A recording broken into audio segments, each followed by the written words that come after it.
What's up, YouTube? Back at the shop again. We're going to take a little bit of a break on the Scottsdale and focus a little more on the Trans Am.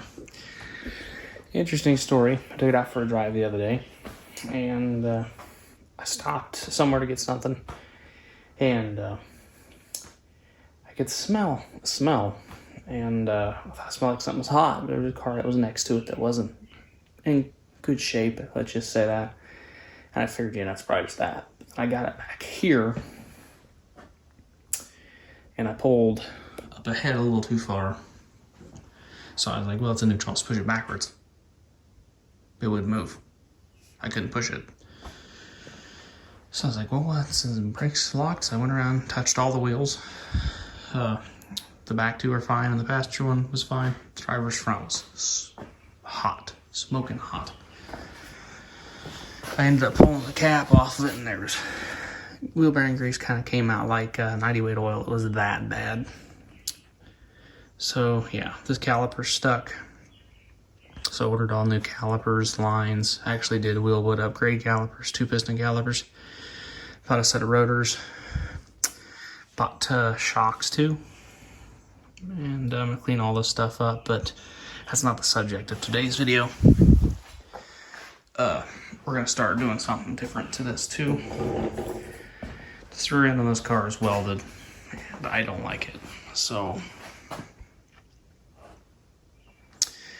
I'm going to attempt to pull the diff cover off and see if I can't get the axle C-clips out of it, which I doubt I'll be able to without torching the plate out of it, but we'll see.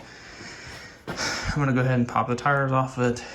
I'll pop the diff cover off of it, and we'll see where we can get. And if I can't get it without torching it, I will end up pulling the differential, the whole axle out from underneath the car and taking it to my brother's where his torch is at, and we'll torch it out there. But it'll be kind of handy to have it out of the car anyways to do a new differential anyways. So, but I figured while I've got the differential or the rear end out, I might as well drop the fuel tank, put the newer fuel injection fuel tank in it, and pump in-tank pump in it. And then I want to change the exhaust up too, so I'm probably gonna be getting exhaust for it as well. So yeah, big snowball effect. So this car is gonna be here for a while. So I'm also gonna do a come through down here and bring my air filter down and actually get it down out of the engine bay. So we'll see how far I get today, but I'll set you guys up on a little tripod up underneath the car here, and yeah, we'll see how far we get.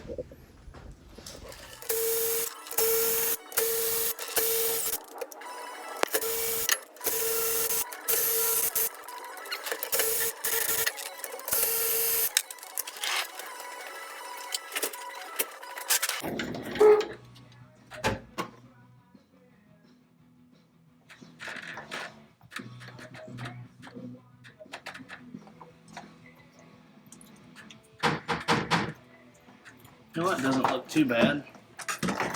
So go ahead and listen.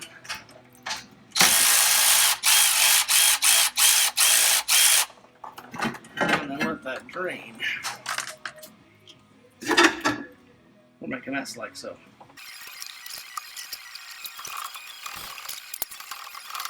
She's welding up both directions. Yeah. We might be able to get some C-clips out of there, I don't know. Alright, let me go grab a foot wrench for that.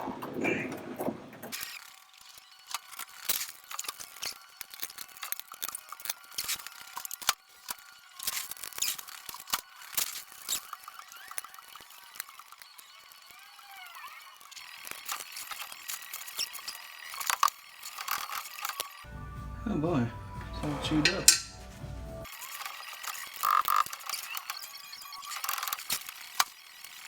So I got me a flat punch and a 24-ounce hammer here. Let's see what we can do with it.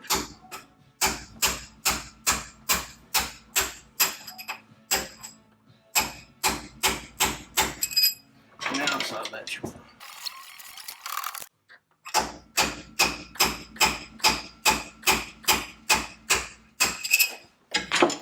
too crazy. Because then we can't get it out.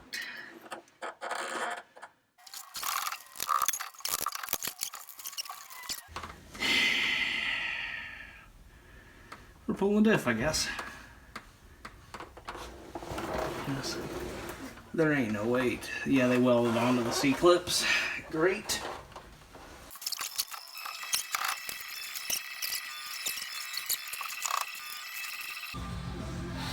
Well, yay. Alright, after 20 minutes of fighting with this thing, I finally got it out. I was able to pull the pin and get it flipped around, pull the pin. I was able to get the C-clips in enough to where they were down far enough, or I could just pull on the axle shafts really hard and bend their clips.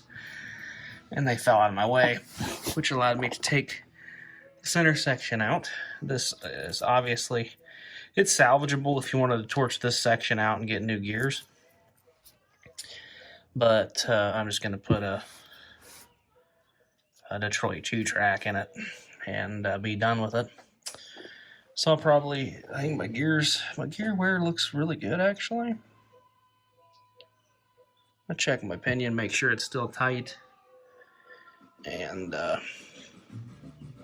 yeah, gear pattern looks pretty good.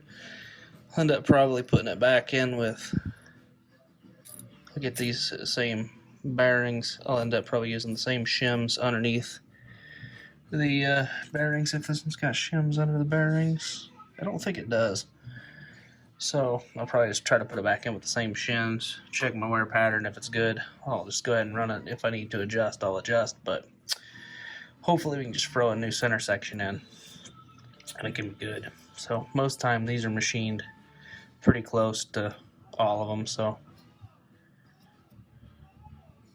the housings are what's not machined real well. So hopefully we can just do a simple differential swap. So yeah, I can't even spin this full around because it hits that metal plate they welded in. Yeah, it definitely worked. It definitely worked. But yeah. So anyways, now I can replace the outer axle seals and outer bearings too while I'm in here. Might as well. So yeah, differential's still draining a little bit. It's flowing back. Got the caps, end caps on the same side they came off of.